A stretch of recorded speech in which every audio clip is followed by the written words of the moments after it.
మత్తయి సువార్త 19వ అధ్యాయము 27వ వచనాన్ని చదువుకుందాము. మత్తయి సువార్త 19వ అధ్యాయము 27వ వచనాన్ని చదువుకుందాము. చదువుచున్నాను, శ్రద్ధగా ఆలకించండి. పేతురు, ఇదిగో మేము సమస్తమును విడిచిపెట్టి నిన్ను వెంబడించితిమి, కనుక మాకేమి దొరుకునని ఆయనను అడగగా. దేవుని సంగమా, దేవుని పిల్లలారా, చదువుకున్న వచన భాగముని మనం ఒకసారి పరిశోధించి పరీక్షించినట్లయితే, యేసు ప్రభు ఈ లోకంలో శరీరధారిగా ఉన్న సందర్భాలలో అతడు ఎన్నో అద్భుతాలు, ఆశ్చర్యకార్యాలు, మహత్కార్యాలు, సూచక క్రియలు అనేకములు చేసి తన అనంతరము 12 మంది శిష్యులను తన కొరకు ఏర్పాటు చేసుకున్నాడు. ఈ 12 మంది శిష్యులను యేసయ్య ఏర్పాటు చేసుకొని వారికి అపోస్తలులు అనేటువంటి పేరు పెట్టాడు. 12 మందికి ఏం పేరు పెట్టాడు? అపోస్తలులు అన్నాడు. ఈ అపోస్తలులలో అందరిని పిలుచుకున్నప్పుడు ఒక్కొక్క స్థలములో ఒక్కొక్కరిని పిలుచుకున్నాడు. అందులో మొట్టమొదటిసారిగా పిలువబడిన వ్యక్తి ఎవరయ్యా అంటే పేతురు గారు. పేతురు గారు ఒకరోజు చేపలు పట్టడానికి సముద్రంలోకి వెళ్ళి వలలు వేసి చేపలు పడుతున్నాడట. ఆ వలలు వేసి చేపలు పడుతుంటే ప్రభువు అక్కడికి వెళ్ళి అతన్ని చూసి అతనితో మొదటిగా మాట్లాడిన మాట, పేతురు, నీవు నన్ను వెంబడించు, నేను నిన్ను మనుషులు పట్టు జాలర్లుగా చేస్తాను అన్నాడు. దేవునికి స్తోత్రం కలుగును గాక. పేతురుని మొట్టమొదటిసారిగా ప్రభువు చూసి పిలుచుకున్నప్పుడు పేతురు గారికి చెప్పిన మాట ఏంటిదంటే, పేతురు, నీవు నన్ను వెంబడించుము, నేను నిన్ను మనుషులు పట్టు జాలర్లుగా చేస్తాను అన్నాడు.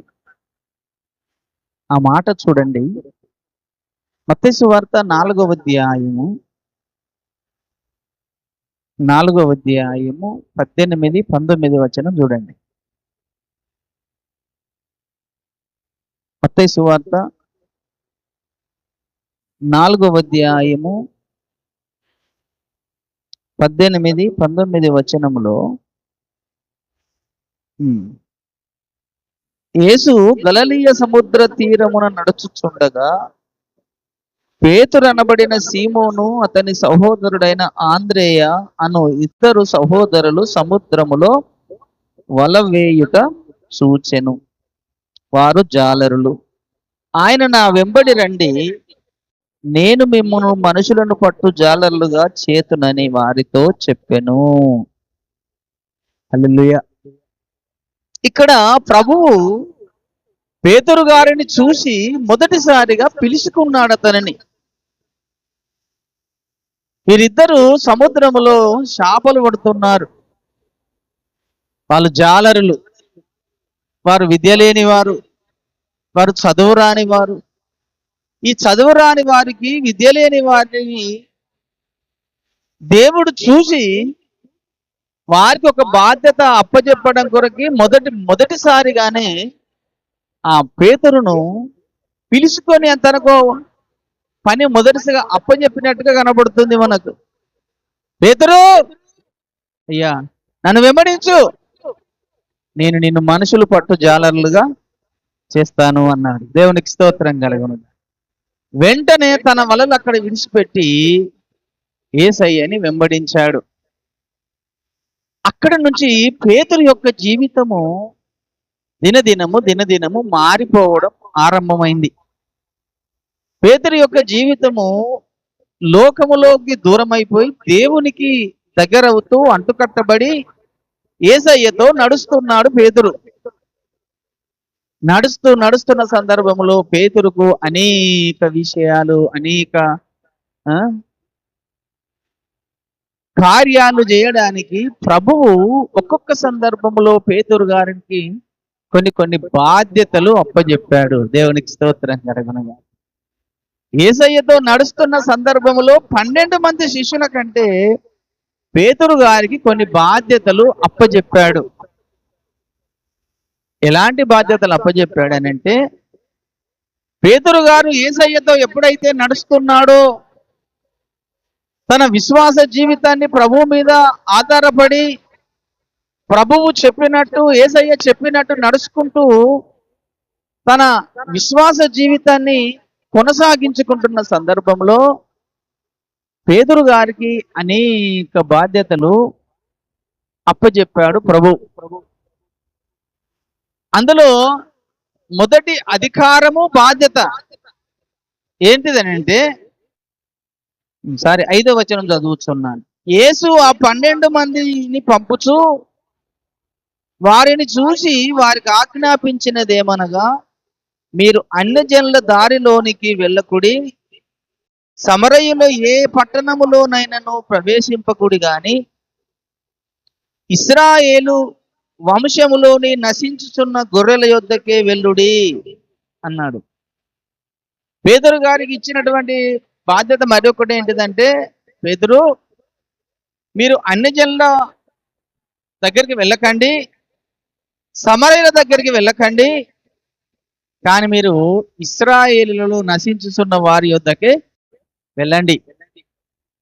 వెలుసు పరలోక రాజ్యము సమీపించున్నదని చెప్పుచు రోగులను బాగు చేయండి, దయ్యములను వెళ్ళగొట్టండి, చనిపోయిన వారిని లేపండి, కుష్ఠరోగులను శుద్ధులుగా చేయండి అని వాళ్ళని ఒక అధికారం ఇచ్చి పంపుతున్నాడు. ఇక్కడ మొట్టమొదటిసారిగా వెంబడించిన సందర్భంలో ఎక్కడికి వెళ్ళాలో ప్రభువే నిర్ణయం చెబుతున్నాడు. ఈ రోజు మనము మనకు ఇష్టమైనట్టుగా తిరుగుతున్నాము, ఇష్టమైనట్టుగా నడుస్తున్నాము. అలనాడు పేతురు చెప్పినట్టుగా శిష్యులు నడిచారు గనక వారి పరిచర్య చాలా విస్తారంగా, అద్భుతంగా దేవుడు వారిని వాడుకున్నాడు. ఈరోజు ఆ స్థితిగతులు మారిపోతున్నాయి. సేవకుడు అనగా సేవకుని మాటకు విలువ లేకుండా, సేవకుడు చెప్పినట్టు చేయకుండా తమకు తాము సొంత నిర్ణయాలు తీసుకొని, సొంత ఆలోచనలు చేసుకొని కొన్ని సంఘాలలో కొంతమంది వ్యక్తులు ఆ విధంగా నడుస్తున్నారు. కనుకనే వారి సేవా జీవితాలు ఫలించడం లేదు, వారు ఫలించడం లేదు. ఈ పేతురు గారికి ఎక్కడికి వెళ్ళమని ప్రభువు చెప్పిండో అక్కడికి మాత్రమే వెళ్ళాడు ఆయన. అన్నజనుల దారిలోకి వెళ్ళలేదు, సమరయుల దగ్గరికి వెళ్ళలేదు, కేవలము ఇశ్రాయేలు దగ్గరికే వెళ్ళాడు. ఇశ్రాయేలు మధ్యలో ఆయన పరిచర్య చేశాడు, అనేక అద్భుతాలు చేశాడు, ఆశ్చర్యాలు చేశాడు, మహత్కార్యాలు చేశాడు, సూచక క్రియలు చేశాడు. ఎందుకంటే ప్రభువు వెళ్ళుమన్న స్థలాన్ని మాట ప్రకారం వెళితే దేవుడు ఆ మాట అతన్ని చూసి సంతోషపడతాడు. నిజంగా ఇతడు నేను చెప్పినట్టుగా నడుస్తున్నాడు, నా మాటకు లోబడి నడుస్తున్నాడని దేవుడు అతన్ని గొప్పగా ఎదిగిస్తాడు. ఈ రోజుల్లో దేవుని మాట వినడం లేదు, సేవకుల మాట వినకుండా పోతున్నారు, తమకు తామే నిర్ణయాలు తీసుకుంటున్నారు, సొంత నిర్ణయాలు తీసుకుంటున్నారు. కనుక ఆ సొంత నిర్ణయాలు తీసుకున్న దాన్ని బట్టి వారు వర్ధిల్లకుండా ఉన్నారు, దేవుని దృష్టికి దోషులుగా తయారవుతున్నారు. కనుకనే వారి సొంత స్వబుద్ధిని ఆధారం చేసుకుంటున్నారండి.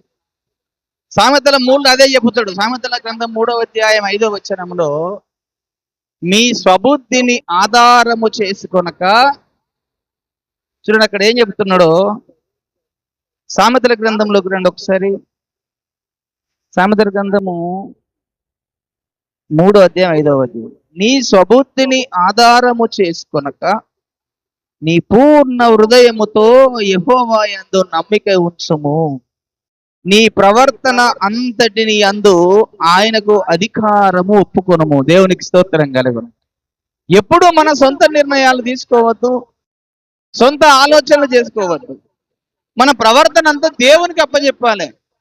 మన మన బుద్ధి అంతా దేవునికి అప్పచెప్పాలి. అయ్యా, నేను ఏ విధంగా నీ పని చేయాలి, నేను లోబడి ఉంటున్నాను, నా ప్రవర్తన అంతా నీకు అప్పచెప్పుతున్నాను, నా మీద అధికారం నీకే కనుక నేను నీ వైపు చూసి నడుస్తాను, నువ్వు చెప్పినట్టు నడుస్తాను అని మన ప్రవర్తన, మన జీవితాన్ని అంతా ఆయన అధికారం కిందకి ఇస్తే ఆయన మనల్ని అద్భుతంగా తన చిత్తానుసారంగా, తన ఇష్టానుసారంగా మనల్ని నడిపిస్తాడు, ఎదిగిస్తాడు, ఆశీర్వదిస్తాడు, దీవిస్తాడు.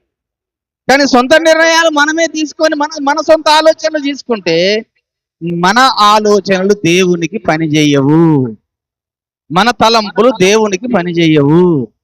కనుక పేతురు గారికి ఆ విధంగానే ప్రభువు చెప్పినట్టు వెళ్ళాడు కనుకనే ప్రభువు పేతురు గారికి ఇంకా అద్భుతమైనటువంటి అధికారాలు ఇచ్చాడు. దేవునికి స్తోత్రం కలుగునుగా. అక్కడనేమో నువ్వు ఇశ్రాయేలు దగ్గరికి వెళ్ళమన్నాడు. ఈయన ఇశ్రాయేలు మధ్యలోకి వెళ్ళి పని చేస్తుంటే పేతురు గారికి మరి ఒక అధికారం ఇచ్చాడు. దేవునికి స్తోత్రం కలుగునుగా.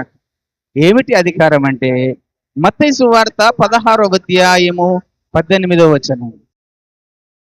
మత్తయి సువార్త 16వ అధ్యాయము 18వ వచనములో మరి ఒక మాటని పేతురు గారికి అప్పచెప్పుతున్నాడు ప్రభు.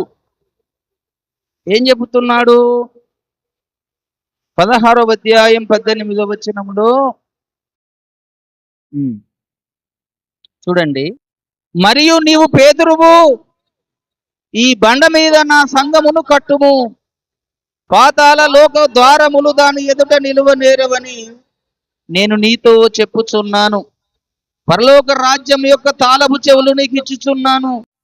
నువ్వు భూలోకమందు దేన్ని బంధింతువో అది పరలోకమందును బంధించబడును, భూలోకమందు దేన్ని విప్పుదువో అది పరలోకమందు విప్పబడునని ఆయనతో చెప్పాను.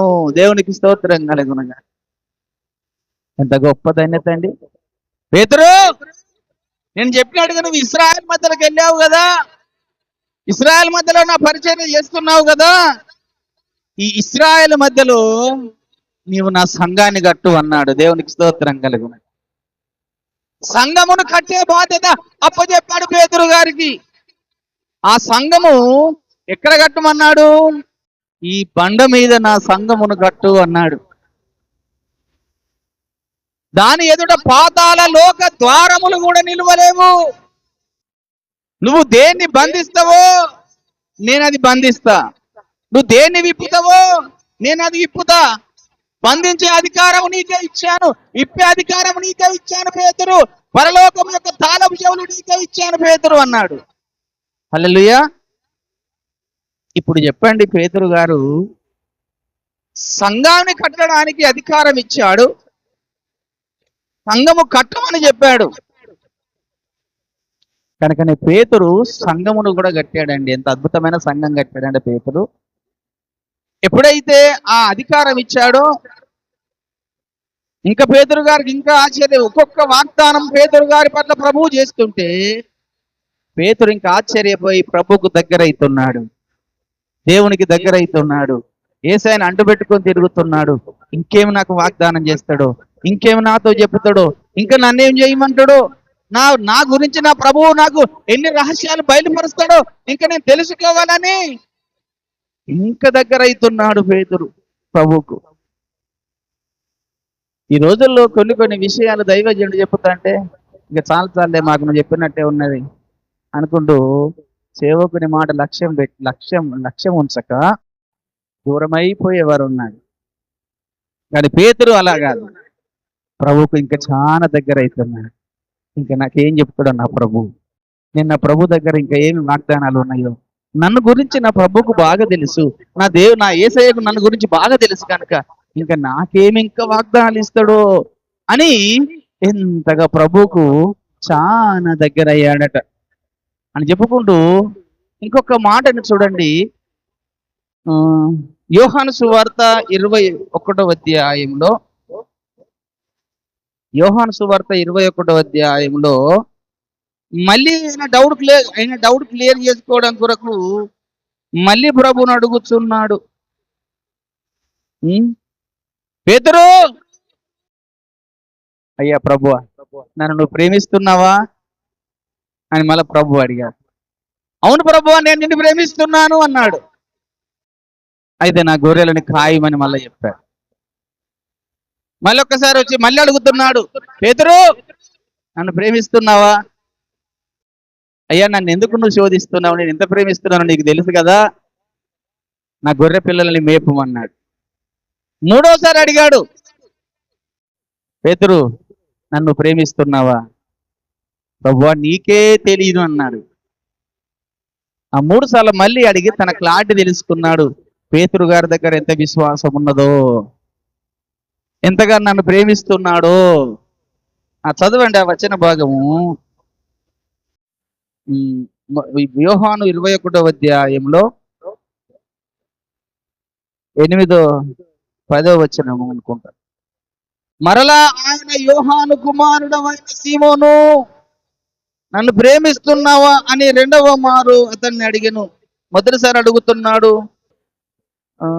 15వ వచనంలో కదండి. వారు భోజనము చేసిన తర్వాత పేతురు సీమోను పేతురును చూసి, యోహాను కుమారుడవైన సీమోను, వీరికంటే నీవు నన్ను ఎక్కువగా ప్రేమించుతున్నావా అని అడగగా, అతడు, అవును ప్రభువా, నేను నిన్ను ప్రేమిస్తున్నానని నీవే ఎరుగుదువని అతనితో చెప్పాను. యేసు, నా గొర్రె పిల్లలను మేపమని అతనితో చెప్పాను.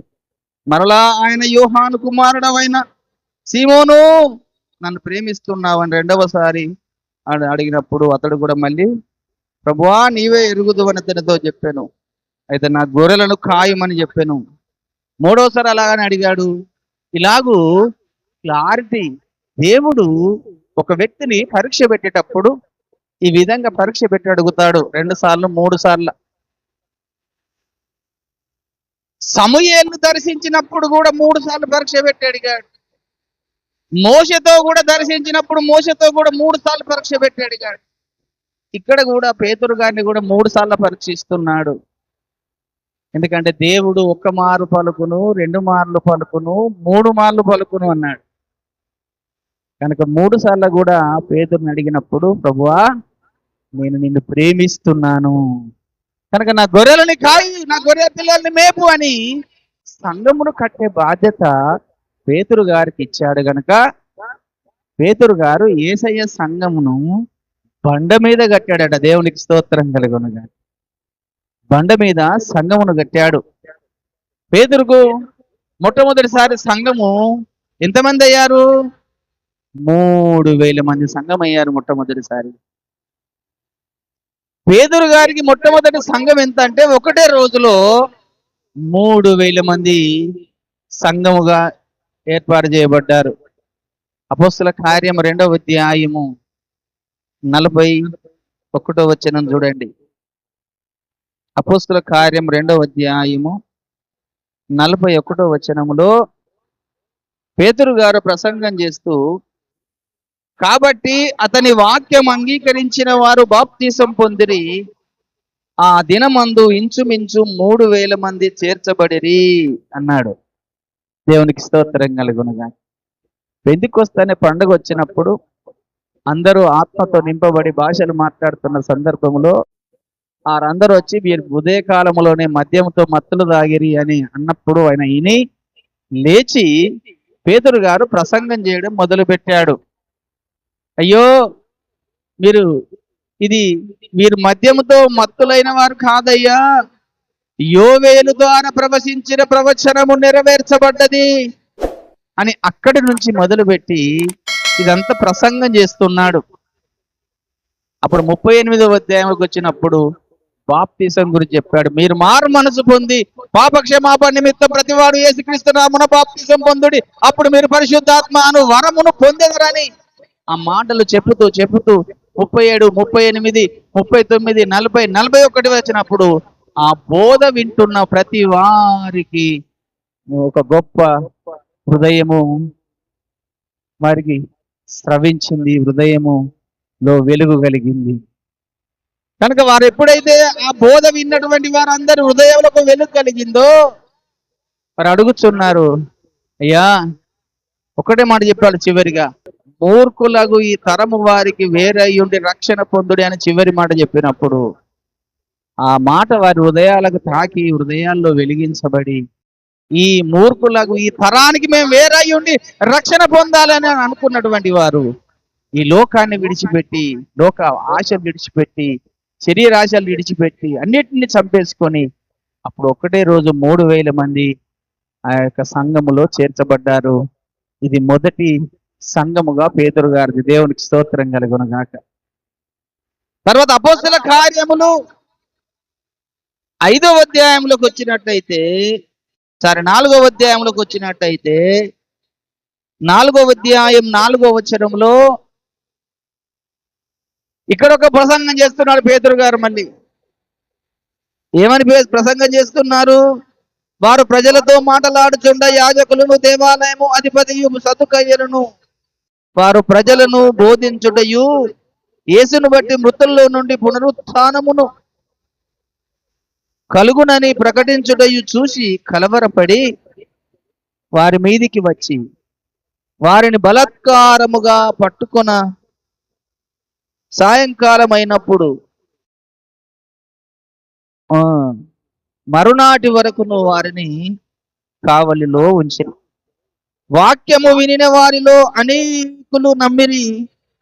వారిలో పురుషులు సంఖ్య ఇంచుమించు 5,000 మంది ఆయను. దేవునికి స్తోత్రం కలుగును. పురుషుల సంఖ్య ఎంత అయిందట? 5,000 మంది. అక్కడ ఎన్ని వేల మంది? 3,000 మంది. మొత్తం పేతురు గారి యొక్క 2 ప్రసంగాలకు ఎంతమంది వచ్చారు?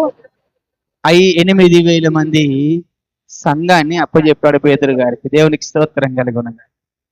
ఈ సంఘము బండ మీద కట్టమన్నాడు. ఇది అర్థం ఏంటిదంటే, బండ అనేటువంటి మీద కట్టే సంఘాలు ఈ రోజుల్లో ఉన్నాయి.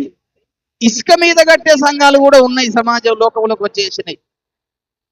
కొంతమంది సంఘాన్ని ఇసుక మీద కడుతున్నారు. కానీ కొంతమంది బండ మీద కట్టే సంఘాలు పేతురు గారు కడుతున్నాడు. ఇసుక మీద కట్టే సంఘము ఏమైపోతుంది? ఇసుక దానికి యేసుప్రభు చెప్తాడు మత్తయి సువార్త 7వ అధ్యాయంలో. ఒకడు బండ మీద ఇల్లు కట్టిండట, ఒకడు ఇసుక మీద ఇల్లు కట్టిండట. వాన వచ్చింది, వరద వచ్చింది, ఆ బండ మీద కట్టినటువంటి ఇల్లేమో స్థిరంగా నిలబడ్డది. కానీ ఇసుక మీద కట్టిన ఇల్లు కాస్త ఇసుకంతా కొట్టుకపోయింది వరదకు, అది కూలిపోయింది అన్నాడు. సంఘములు కడుతున్న సేవకులు కూడా ఇసుక మీద ఇల్లు కట్టేవారుగా ఉన్నారు. ఈ ఇసుక మీద ఇల్లు కట్టడం అంటే అర్థం ఏంటిదంటే, దేవుని వాక్య ప్రకారము కట్టకుండా తన సొంత తలంపులతోటి, సొంత ఆలోచనలతోటి సంఘాలను కడుతున్నారు.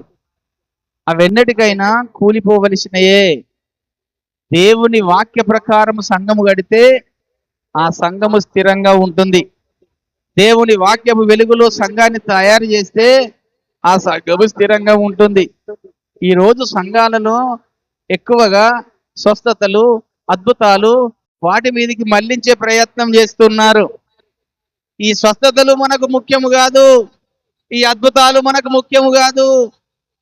ఈ అద్భుతాలు, స్వస్థతలు గట్టి చేసేటువంటి సేవలో అది ఇసుక మీద ఇల్లు కట్టే సేవగానే ఉంటుంది తప్ప బండ మీద కట్టే సేవగా ఉండదు. బండ మీద సంఘము కట్టమనంటే యేసయ్య మాట వాక్య ప్రకారము వాక్యపు వెలుగులో సంఘాన్ని కట్టే వ్యక్తే బండ మీద ఇల్లు కట్టినట్టు. కనుక యేసయ్య ఎలా చెప్పాడో పేతురు గారు అలాగనే సంఘాన్ని కట్టాడు. 8,000 మంది సంఘాన్ని కట్టాడు. పేతురు గారి ద్వారా నానా అద్భుత కార్యాలు, ఆశ్చర్య కార్యాలు జరిగించాడు ప్రభు. ఆయన పరిశుద్ధాత్మతో నింపబడ్డ తర్వాత మొట్టమొదటిసారి శృంగారం అనే దేవాలయమునకు వెళ్తున్న సందర్భంలో పుట్టినది మొదలుకొని కుంటివాడు కూడా భిక్షాటన చేస్తుంటే ఆయన దగ్గరికి వెళ్ళి లేచి నడుమని చెప్పగానే అప్పుడు ఆ కుంటివాడు లేచి నడిచాడు. అది మొదటి అద్భుతము పేతురు గారి ద్వారా దేవుడు జరిగించింది. ఇది మనకి అపోస్తల కార్యం 3వ అధ్యాయం 1వ వచనంలో కనబడుతుంది. ఆ రెఫరెన్స్ రాసి చదువుకోండి ఇంటికి వెళ్ళిన తర్వాత పేతురు గారి ద్వారా విశేషమైన అద్భుతాలు ఆశ్చర్య కార్యాలు ఎన్నో జరిగించాడు. అపొస్తలుల కార్యము 5వ అధ్యాయము 15వ వచనంలో పేతురు గారు వస్తున్నట్టు చాలట రోగులను తీసుకొచ్చి ఆయన నీడబడాలని ఆ రోడ్డు పొడుగుతో పడుకోబెట్టేదట. మంచాల మీదను తీసుకొచ్చి పరుపుల మీద తీసుకొచ్చి పేతురు గారి యొక్క నీడబడితే చాలు అని ప్రజలను తీసుకొచ్చి ఆ రోడ్ల పొంటి పడుకోబెట్టారట. పేతురు గారు నడుచుకుంటూ వెళుతుంటే అతన్ని నీడబడితేనే అనేక స్వస్థతలు అద్భుతాలు జరిగాయి. అనేక రోగులు స్వస్థపరచబడ్డారు. దయ్యములు వెళ్ళిపోయాయి. చనిపోయిన వారిని లేపగలిగాడు పేతురు. ఇన్ని రకాల పరిచర్య చేసిన తర్వాత కూడా, ఇన్ని కార్యాలు చేసిన తర్వాత కూడా పేతురు ఒక దినమున ప్రభువుని అడుగుతున్నాడు, ప్రభువా మేము సమస్తమును విడిచిపెట్టి అసలు నిన్ను వెంబడిస్తున్నాం కదా, అసలు మాకేం దొరుకుతుందయ్యా అడిగాడు. చూడండి, దేవునితో నడుస్తూ దేవుడు చెప్పినట్టు గొప్ప సంఘాన్ని కట్టిన తర్వాత కూడా పేతురుకి ఎందుకు వచ్చిందంటారా డౌట్? చెప్పండి, ఎందుకు వచ్చారు పేతురుకి ఆ డౌట్? అయ్యా నేను ఇంత పని చేశాను, ఇంత సంఘాన్ని సమస్తాన్ని విడిచిపెట్టాను, నిన్ను వెంబడిస్తున్నాను, నీ పని చేస్తున్నాను, అసలు నాకు ఏం దొరుకుతుంది అని ప్రభువుని కొచ్చినేసి అడుగుతున్నాడు. మనం చదువుకున్న మూల వచనములు. ఇప్పుడు ప్రభు ఏం చెబుతున్నాడు? ప్రపంచ పునరుత్థాన దినమందు అన్నాడు. దేవునికి స్తోత్రం కలుగును. ఎప్పుడట? ప్రపంచ పునరుత్థాన దినం అనేది ఒకటి జరగబోతుంది. మత్తయి సువార్త 19వ అధ్యాయము 28వ వచనములో ప్రభువు ఆ మాట చెబుతున్నాడు. చూద్దాం, ఆ మాట చెబుతున్నాడు. అందరూ కూడా చూడండి. అక్కడ యేసు వారితో ఇట్లా, నేను ప్రపంచ పునర్జన్మ దినమందు మనుష్య కుమారుడు తన మహిమ గల సింహాసనం మీద ఆసీనుడై ఉండునప్పుడు నన్ను వెంబడించిన మీరును 12 సింహాసనముల మీద ఆసీనులై ఇశ్రాయేలు 12 గోత్రములకు తీర్పు తీర్చెదరు అన్నాడు మొదటిగా. దేవునికి స్తోత్రం కలుగును గాక. చూడండి, దేవునికి ఇష్టమైన సేవ చేసి, దేవుడు చెప్పినట్టు నడుచుకుంటూ సేవ చేస్తూ, ఎన్నో అద్భుతాలు చేస్తూ, ఆశ్చర్యాలు చేస్తూ దేవునితో నడుస్తున్న సందర్భంలో పేతురు గారికి ఆ డౌట్ వచ్చింది. నేను ఇంత పరిచర్య చేస్తున్నా కదా, నేను ఇంత సేవ చేస్తున్నా కదా, ఈ సేవ చేసిన దానికి ప్రతిఫలము నా ప్రభు దగ్గర నాకేమిస్తాడో అడుగుదామని ఆలోచన చేసి అడిగాడు ప్రభువుని. అప్పుడు ప్రభువు చెప్పుతున్నాడు, యేసయ్య చెప్పుతున్నాడు, పేతురు అయ్యో నేను నీకు ఏమిస్తున్నాను, నన్ను అడుగుతున్నావు కదా, నీకేం దొరుకునని అని చెప్పి ప్రపంచ పునరుత్థాన దినము నాడు అన్నాడు. మళ్ళీ ప్రపంచం అంటే భూమి మీద ఉన్న మానవ జాతి అందరూ లేపబడ్డ దినము. ప్రపంచ పునరుత్థాన దినం అంటే, అందుకనే పునరుత్థానములు 2గా ఉన్నాయి. దేవుడు నీతిమంతుల పునరుత్థానం ఒకటి ఉంది, పాపుల పునరుత్థానం ఒకటి ఉంది.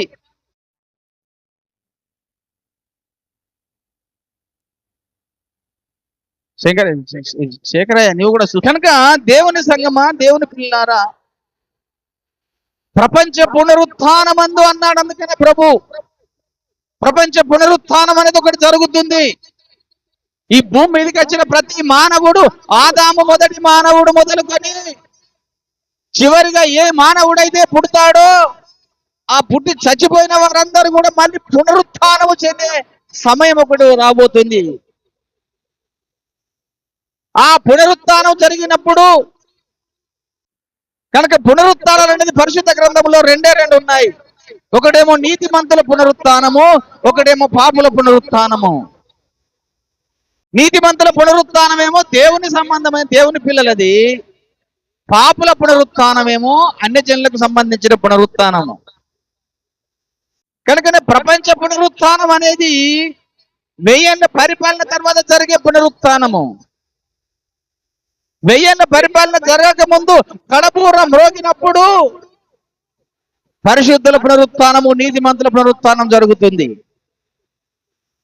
కనుకనే ప్రభువు ఇక్కడ స్పష్టంగా చెప్పాడు, ప్రపంచ పునరుత్థానం అన్నాడంటే 1000 ఏళ్ల పరిపాలన తర్వాత జరిగే పునరుత్థానం గురించి మాట్లాడుతున్నాడు. ఆ 1000 ఏళ్ల పునరుత్థానము జరిగేటప్పుడు భూమి మీద ఉన్న చనిపోయిన ప్రతి మనుషుడు లేపబడతాడు. ఈ భూమి మీద ఏ మానవుని శరీరం వీలు లేదు.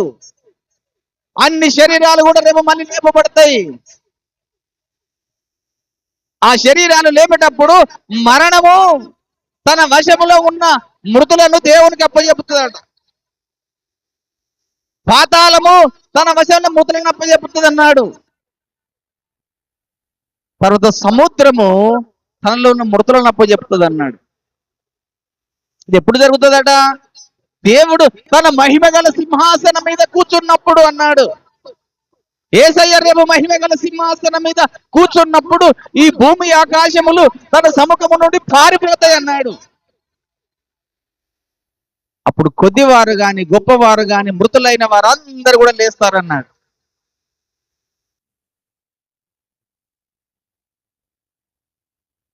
దేవుని సంగమా, ప్రపంచ పునరుత్థానం ఎప్పుడు జరుగుతుంది అనంటే 1000 ఏళ్ల పరిపాలన తర్వాత ప్రపంచ పునరుత్థానం జరుగుతుంది.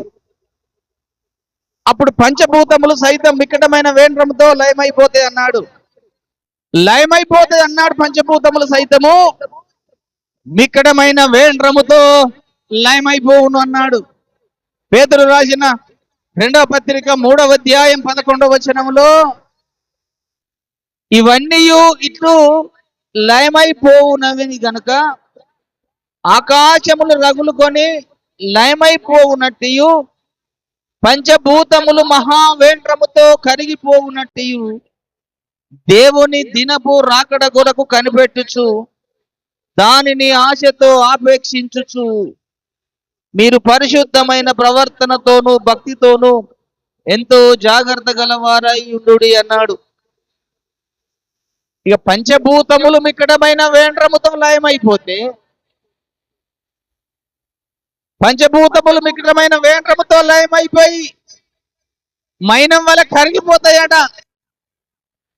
భూమి లేకుండా పోతుంది, ఆకాశము లేకుండా పోతుంది.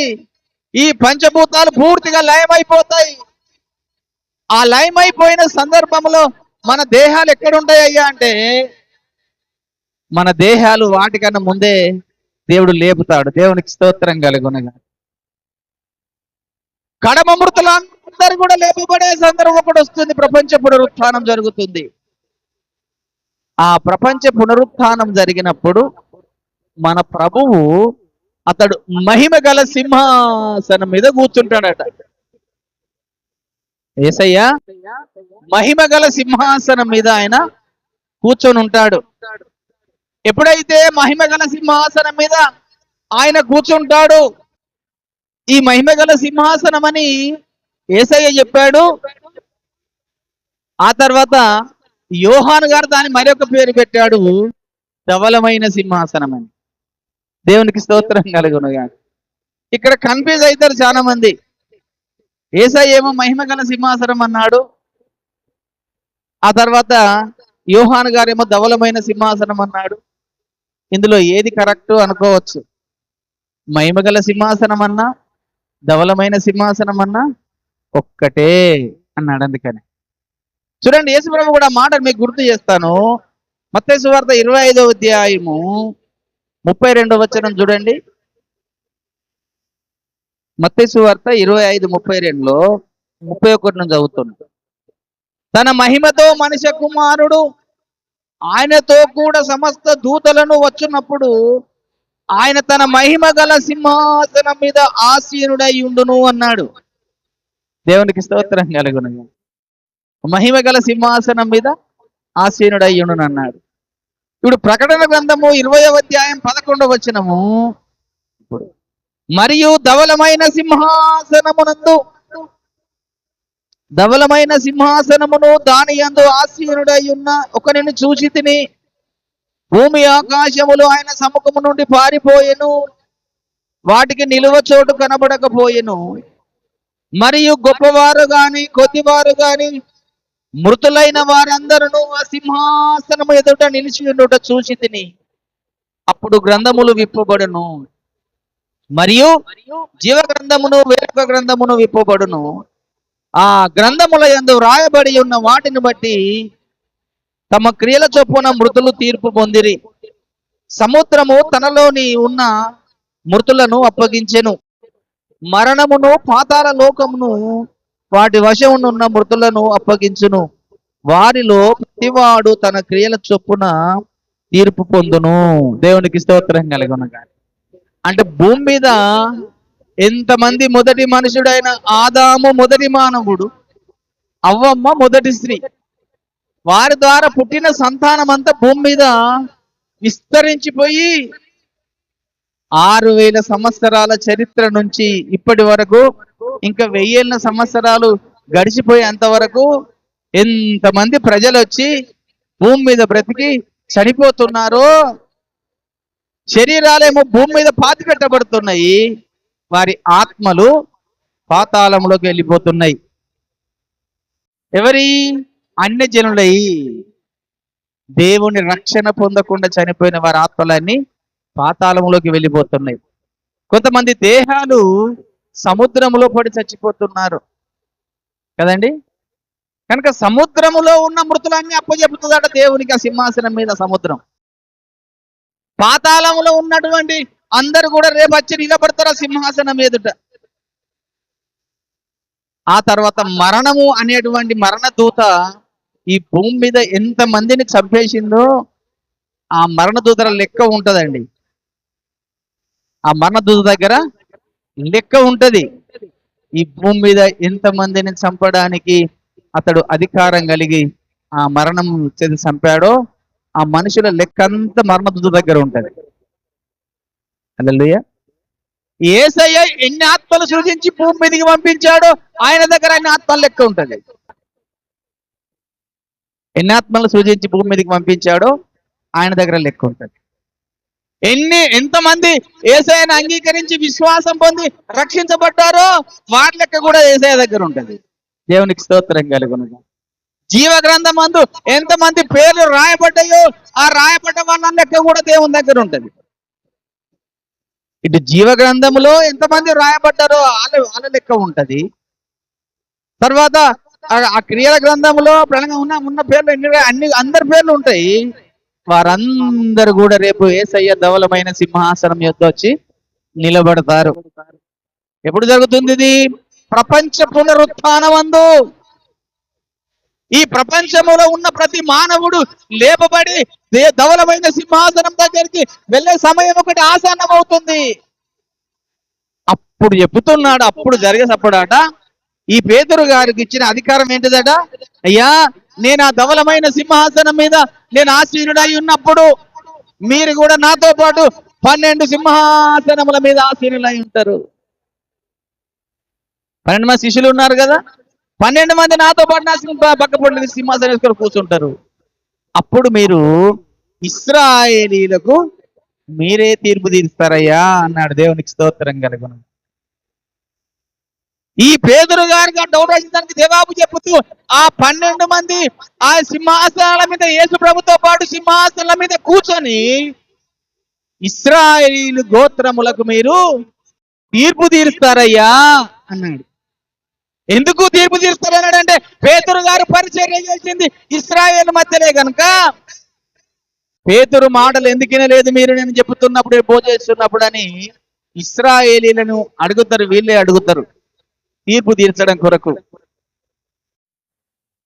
కనుక ఆ 12 మంది శిష్యులకు, అపోస్తలులకు 12 సింహాసనాల మీద కూర్చొని ఇశ్రాయేలీల వారందరికి తీర్పు తీర్చే అధికారము నేను మీకు ఇస్తున్న పేతురు అని చెప్పాడు. దేవునికి స్తోత్రం కలుగునుగా. మొదటిది. రెండవది ఏం చెప్పాడు? నా నిమిత్తము మీరు అన్నదమ్ములనైనను అక్కజెల్లెలనైనను భూములనైనను ఇండ్లనైనను సమస్తమును విడిచిపెట్టి మీరు నన్ను వెంబడించారు కదా అని ఇప్పుడు మూల వచనంలోకి రండి. మత్తయి సువార్త 19వ అధ్యాయము 29 చదవండి. ఇప్పుడు నా నామము నిమిత్తము అన్నదమ్ములనైనను అక్క చెల్లెళ్ళనైనను తండ్రినైనను తల్లినైనను పిల్లలనైనను భూములనైనను ఇళ్ళనైనను విడిచిపెట్టిన ప్రతివాడును 100 రెట్లు పొందును, ఇదియుగాక నిత్య జీవమును స్వతంత్రించుకొందురు. మొదటి వారు అనేకులు కడపటి వారు అగుదురు, కడపటి వారు అనేకులు మొదటి వారు అగుదురు అన్నాడు. దేవునికి స్తోత్రం కలుగును. అయ్యా పేదరు గారు, నేను రమ్మంటే నా ఎంబడి వచ్చావు కదా, నీ భూమి మీద అన్ని విడిచిపెట్టుకున్నావు కదా, నీ ఇల్లు విడిచిపెట్టుకున్నావు, నీ భూములు విడిచిపెట్టుకున్నావు, నీ అన్నదమ్ములు విడిచిపెట్టుకున్నావు, నీ అక్కజల్లాలను విడిచిపెట్టుకున్నావు, తండ్రిని విడిచిపెట్టావు, తల్లిని విడిచిపెట్టావు, భార్య అంతా విడిచిపెట్టావు. అందుకని అందులో భార్య అని రాయలేదు దేవుడు. దేవుడు ఎంత జ్ఞానవంతుడు. ఎందుకంటే అక్కడ పరలోకంలో భార్యలు ఉండరు కనుక భార్య అనే మాట రాయలేదండి. కనుక యేసయ్యకు అన్నిటిని విడిచిపెట్టి నన్ను వెంబడిస్తున్నావు కదా, కనుక పరలోకంలో 100 అంతలు పొందుకుంటావు అన్నాడు. దేవునికి స్తోత్రం కలుగును. అంటే ప్రతి సేవ చేసే సేవకుడు ఈ భూమి మీద ఏదో ఆశించి ఏదో సేవ చేస్తానని భూమి మీద ధనము కొరకు, భూమి మీద ఆస్తి కొరకు, భూమి మీద భోగభాగ్యాల కొరకు, భూమి మీద ప్రతిష్టత కొరకు, పేరు ప్రఖ్యాతల కొరకు సేవ చేసే సేవకుడు ఉండకూడదు. సేవకులు నువ్వు సేవ చేస్తున్నావంటే ఆ సేవ జీవితాన్ని బట్టి పరలోకములో మనకు ప్రతిఫలము దొరకాలని, పరలోకములో మంచి సింహాసనం దొరకాలని, పరలోకములో మనం ఒక రాజుగా ఉండాలని ఈ లోకములో సేవ చేయడానికి ఇష్టపడండి. దేవునికి స్తోత్రం కలుగును గాక. అలాగునే పేతురు పాపం ఇంత పరిచయం చేశాడు, తనకు ఎలాంటి బహుమానం ఉన్నదో తెలియదు పాపం. అందుకనే ప్రభువు గారు ఆ మాట పేతురు గారికి చెప్తే, పేతురు నన్ను వెంబడించి నువ్వు ఇంతగా పని చేశావు కదా నా కొరకు, నీ కొరకు నేను ఇంతగా సమకూర్చి పెడుతున్నాను నా రాజ్యంలో పరలోకంలో. 100 రెట్లు పొందుకుంటావయ్యా నీవు, 100 రెట్లు సంపాదించుకుంటావయ్యా నీవు ఒక సింహాసనాన్ని నేను నీకు ఇస్తాను పేతురు. కనుక ప్రతి సేవకుడు చేసే సేవ జీవితంలో ఆ పరలోకంలో ఒక ప్రభు దగ్గర మంచి సింహాసనము సంపాదించుకొని యుగ యుగములు రాజులుగా ఉండే స్థాయిని కోరుకుంటూ ఈ లోకములో ప్రభువు చెప్పినట్టు సేవ చేయాలి. ఈ రోజుల్లో సేవ ఏమైపోతుందంటే ధనము కొరకు సేవ చేస్తున్నారు, భోగభాగ్యాల కొరకు సేవ చేస్తున్నారు, సుఖం కొరకు సేవ చేస్తున్నారు, కానీ కష్టము కొరకు సేవ చేసేవారు ఎవరు లేరు. కనుకనే నశించిపోతున్న వారి దగ్గరికి వెళ్ళి సేవ చేయమన్నాడు. ఈ రోజు నశించిపోతున్న వారి దగ్గరికి వెళ్తలేరు సేవ చేయడం కొరకు. ఆ సంఘానికి వెళ్ళే వారిని, ఈ సంఘానికి వెళ్ళే వారిని కొంతమందిని నాక్కొని గుంజుకొని ఒక గుంపు తయారు చేసుకొని నేను సేవ చేస్తున్నామని సేవ చేస్తున్నారు.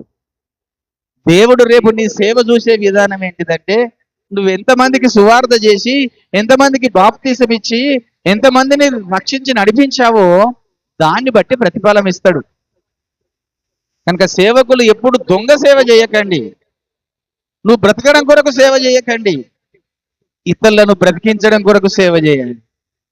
కనుక నేను నీతి నిమిత్తము ఆకలి దప్పులు గలవారు ధన్యులు అన్నారు యేసయ్య. సేవ కొరకు నీతిగా బ్రతకాలి, న్యాయంగా బ్రతకాలి, సత్యంగా బ్రతకాలి, యథార్థంగా బ్రతకాలి, పరిశుద్ధంగా బ్రతకాలి. అలా బ్రతుకుంటూ నువ్వు సేవ చేస్తే నీ సేవకు తగ్గ ప్రతిఫలము పరలోకములో ఒక మంచి సింహాసనం ఇస్తాడు ప్రభు. దేవునికి స్తోత్రం కలుగును. సింహాసనంతో పాటు ఆ సింహాసనం మీద కూర్చుండబెట్టి నీకు రకరకాల కిరీటం పెట్టి నిన్ను అక్కడ అలంకరింపజేస్తాడు. దేవునికి స్తోత్రం కలుగునుగా. కనుకనే పేతురు గారు ఒక మంచి మాట చెప్పాడండి. అది పేతురు గారు చెప్పిన మాట. మొదటి పేతురు పత్రిక 5వ అధ్యాయంలో 5వ వచనంలో చెబుతాడు. మళ్ళీ పేతురు గారు పత్రిక రాస్తూ, ప్రధాన కాపరి ప్రత్యక్షమైనప్పుడు మీరు వాడబారని మహిమ కిరీటము పొందుదురు. దేవునికి స్తోత్రం కలుగునుగా. చిన్నపిల్లలారా మీరు పెద్దలకు లోబడి ఉండుడి. మీరందరూ ఎదుటి వానిని ఎడల దీన మనసు అను వస్త్రము ధరించుకొని మిమ్మును అలంకరించుకొనుడి. దేవుడు అహంకారులను ఎదిరించి దీనులకు కృప అనుగ్రహించును. దేవునికి స్తోత్రం కలుగును. ఇక్కడ కూడా ఒక మాట చెప్తున్నాడు తన పత్రిక రాస్తూ, ఏందట, వాడబారని మహిమ కిరీటము పొందుతారయ్యా అన్నాడు. అంటే పేతురు గారికి ఏముంది కిరీటం అక్కడ? వాడబారని కిరీటము ఉన్నది అని చెప్పుకున్నాడు. అంటే సింహాసనం మీద కూర్చుండబెట్టి ఒక కిరీటం పెడితే నువ్వు అక్కడ రాజు అయిపోతావు. దేవునికి స్తోత్రం కలుగును. దేవుని సింహాసనం మీద పక్కలో కూర్చొని నువ్వు కూడా రాజు వలె ఉండి అనేక కొత్త జనాంగాలని, ఈ భూమి ఆకాశం అయిపోయిన తర్వాత ఆదాము అవ్వలు కలిసి భూమిని ఏ విధంగా నిండించారో, సంఘము అనేటువంటి వధువు యేసయ్య కలిసి మళ్ళీ కొత్త జనాలను సృష్టిస్తాడు. దేవునికి స్తోత్రం కలుగును. కొత్త ప్రపంచం మరొకటి స్టార్ట్ చేస్తాడు. ఆ కొత్త ప్రపంచంలో నీవు రాజుగా ఉంటావు. యేసయ్య రాజులకు రాజు అన్నాడు కదా, ఆయన పక్కన మనము రాజుగా ఉండి ఆ కొత్త ప్రపంచాలలో మనము యుగ యుగాలు రాజులుగా ఉండే స్థాయి సంపాదించుకోవాలి. అందుకొరకు ఈ భూమి మీద మనము దేవుని పరిచర్య చేసేటప్పుడు వాక్యానుసారమైన పరిచర్య చేయాలి, పరిశుద్ధంగా ఉండి పరిచర్య చేయాలి, నీతిగా పరిచర్య చేయాలి, యథార్థంగా పరిచర్య చేయాలి, నమ్మకంగా పరిచర్య చేయాలి. దేవుడు చూసేది 4 లక్షణాలు ఒక సేవకుల్లో. యథార్థవంతులుగా చూస్తాడు, ప్రతి విషయంలో యథార్థత ఉండాలి. న్యాయం చూస్తాడు, ప్రతి వారి న్యాయంగా నడుచుకోవడం విధంగా ఉండాలి. తర్వాత పరిశుద్ధత చూస్తాడు. 4వది నమ్మకం చూస్తాడు. నమ్మకమైన సేవకుడా, బలా నమ్మకమైన మంచి దాసుడా అనిపించుకోవాలి ప్రభు దగ్గర. అతడు చూడు యథార్థవంతుడు, సత్యవంతుడు, న్యాయవంతుడు అన్నాడు యోబును పట్టుకొని. నా ఇల్లంతలో నమ్మకమైన వాడు అన్నాడు మోషేని పట్టుకొని. కనుక సేవ చేసే సేవకులు ఈ 4 విషయాల్లో జాగ్రత్తగా ఉండాలి. కానీ ఇప్పుడు సేవకులు ఏం చేస్తున్నారు? ఎక్కువగా మోసాలు చేస్తున్నారు, అబద్ధాలు ఆడుతున్నారు, అన్యాయాలు చేస్తున్నారు, రకరకాలుగా సేవ చేస్తున్నారు. అలాంటి సేవని రేపు దేవుడు ఆక్షేపణ చేయకుండా ఆ సేవకుల్ని నరకమునకు తీసుకెళ్తారన్నాడు యేసయ్యని. కనుక సేవకులు కూడా నరకానికి పోతారట. సేవకుడని మెచ్చుకొని దేవుడే విడిచిపెట్టాడు ఎవరిని? సేవకుల్ని కూడా నరకములో వేస్తాడు, తప్పు చేసిన వ్యక్తిని ఎవరినైనా కానీ. మనుషులు విడిచిపెడతారేమో కానీ తప్పు చేసినప్పుడు దేవుడు ఎవరిని కూడా ఎందుకంటే దేవదూతల్ని విడిచిపెట్టలేదు దేవుడు. ఇంకా మనం ఎంత అండి? దేవదూతలు పాపం చేసినప్పుడు ఏం చేసిండట? కటిక చీకటి గల బిలాములు దోచేసిండట. చూడండి, రెండవ పేతురు పత్రిక 2వ అధ్యాయంలో మాట చెప్తాడు, 4వ వచనం. దేవదూతలు పాపము చేసినప్పుడు దేవుడు వారిని విడిచిపెట్టక పాతాళములో అందలి కటిక చీకటి గల బిలాములలోనికి త్రోసి తీర్పు వరకు వారి కావలిలో ఉంచుచుండుటకు వారిని అప్పగించెను. దేవదూతలకు సైతము తీర్పు తీర్చడానికి కటిక చీకటిలో ఉంచట పాపం చేసినప్పుడు. సేవకులకు కూడా ఉన్నది నరకము. మత్తయి సువార్త 24వ అధ్యాయం 49వ వచనంలో చూడండి. 49.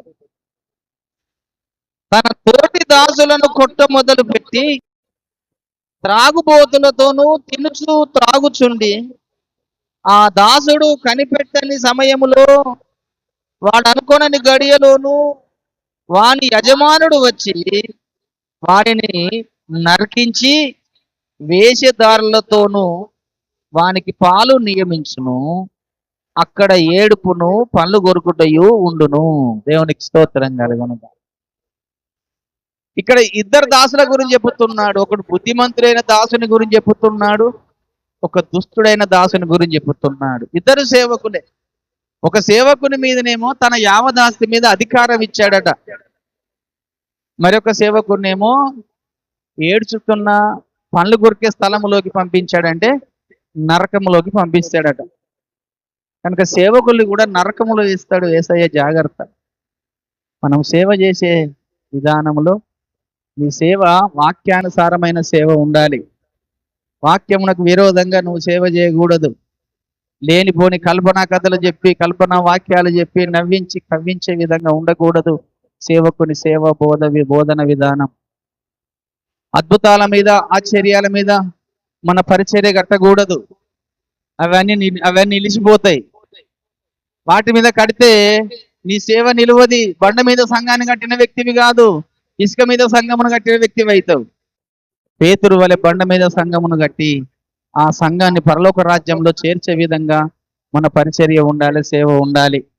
అప్పుడు ప్రభువు నిన్ను తీసుకెళ్లి సింహాసనం మీద కూర్చొని నీకు ఒక కిరీటమును పెట్టి, నమ్మకమైన మంచి దాసుడా రారా అని చెప్పి పిలుచుకొని నీకు మంచి బహుమానం ఇచ్చి యుగ యుగాలు తన పక్కలో కూర్చుండబెట్టుకునే విధంగా నిన్ను ప్రభు తీర్చిదిద్దాడు. ఏదో కొంచెము డబ్బు కొరకు ఆశపడో, ఏదో ధనము కొరకు ఆశపడో, ఏదో పేరు ప్రఖ్యాతల కొరకు ఆశపడో, దేని కొరకు ఈ లోకంలో బతకడం కొరకు సేవ చేసేవారు చాలా మంది ఉన్నారు. సేవ అంటే బతకడం కొరకు సేవ చేసేది కాదు, బ్రతికించడం కొరకు సేవ చేయాలి. కష్టమైన నష్టమైన ఇతరులను బ్రతికించాలి, పాపము నుంచి విడిపించాలి, మరణము నుంచి విడిపించాలి, నిత్య జీవంలోకి నడిపించాలి, దేవుని రాజ్యంలోకి నడిపించి మరి నడిచే విధంగా తయారు చేయడమే దేవుని సేవ. అది పేతురు గారు చేశాడు.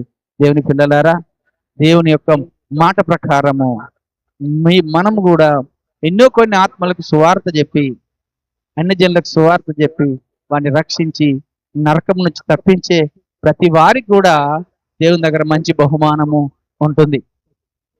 ఎంతమంది సువార్త చెప్పి, ఎంతమందికి సువార్త చెబుతున్నారో, ఎన్ని ఆత్మలకు అంటున్నారో దేవుడు చూస్తున్నాడు. మీరు చెప్పిన ప్రతి ఆత్మ అక్కడ రాయబడుతుంది. దాన్ని బట్టి నీకు మంచి బహుమానం ఇస్తాడు, మంచి కిరీటం ఇస్తాడు. నీకు కూడా బహుమానం ఉన్నది. ఒక సేవకునికనే కాదు, సువార్థికులకు కూడా బహుమానాలు ఉన్నాయి, విశ్వాసులకు కూడా బహుమానాలు ఉన్నాయి. అందరికి దేవుడు జీతం ఇచ్చడానికి ఆ పరలోకంలో ఉన్నతమైన స్థాయిలో మన అందరిని నిలబెట్టుకోవద్దాడు, యుగ నిలబెట్టుకుంటాడు. కనుక దాని కొరకు మనము ముందుకు సాగే వారంగా ఉండాలి. ఈ కొద్ది మాటలు దేవుడు దీవించును గాక. ప్రార్థన చేసుకుందాం.